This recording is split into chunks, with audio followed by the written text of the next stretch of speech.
Martedì 28 gennaio, San Tommaso d'Aquino. È il 28° giorno dall'inizio dell'anno, ne mancano 338 al termine. Il sole sorge alle 7:36 e tramonta alle 17:11.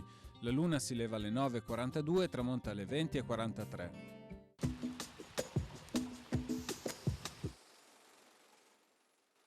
Con l'impegno di pagare 10.000 fiorini l'anno per 50 anni ai Visconti signori di Milano, Padova ritorna in possesso dei Carraresi con il beneplacito dei veneziani. Infatti, il successivo 24 novembre, Francesco Novello da Carrara viene addirittura iscritto nella nobiltà veneziana.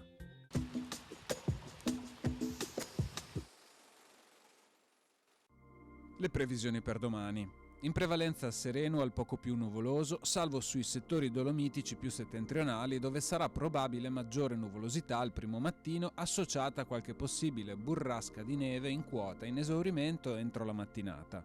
Temperature minime in generale diminuzione, massime pressoché stazionarie.